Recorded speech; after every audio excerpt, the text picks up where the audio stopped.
কিন্তু এইভাবে রাস্তা ব্লক করে দেওয়া, সাধারণ মানুষকে ভোগান্তির মধ্যে ফেলা, সাধারণ মানুষকে জিম্মি করা, এই অসহনীয় আপনার ট্রাফিক জ্যাম সৃষ্টি করা, আন্দোলনকারীরা মানে যদি এই ধরনের জিনিস অব্যাহত রাখে, আমি মনে করি সাধারণ মানুষের পক্ষ থেকে তাদের বিরুদ্ধে প্রতিরোধ গড়ে তোলা উচিত।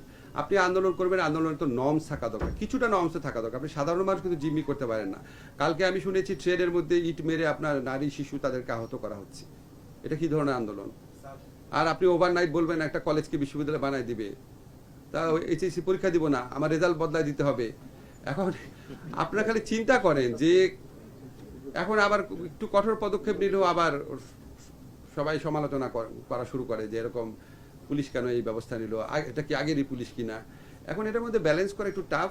তবে আমার ব্যক্তিগত ধারণা, সাধারণ জনমত এই ধরনের হয়রানিমূলক জিম্মি করামূলক আন্দোলনের বিপক্ষে সাধারণ জনমত অত্যন্ত স্ট্রং হচ্ছে।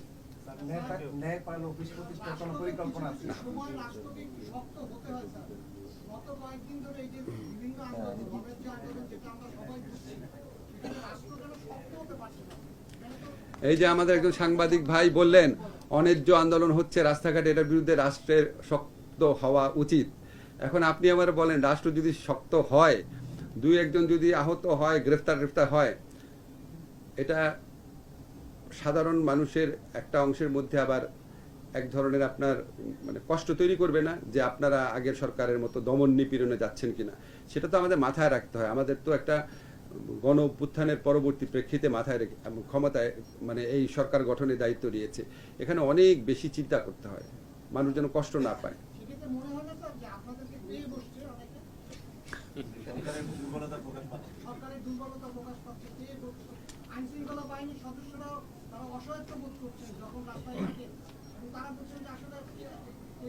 কিছুটা তো পেয়ে বসছেই,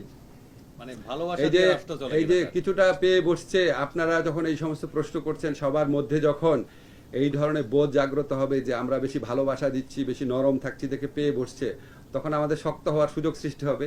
শক্ত যখন হব, খুব ভালোভাবেই হব। আর শেষ শোনেন আপনার, জি,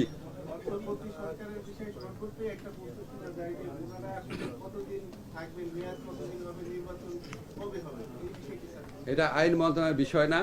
তবে আপনাকে একটা জিনিস বলি, আমরা মোস্ট এসেনশিয়াল কিছু সংস্কার করে যত দ্রুত সম্ভব নির্বাচন দেব। আমরা খালি জাস্ট এই জিনিসটা চাই না যে আপনার আগের মতো কোনো ভুয়া নির্বাচন হোক, আর এটা চাই না নির্বাচনে বিজয়ী হয়ে কেউ আপনার আবার ভুয়া নির্বাচন করার সুযোগ পায়।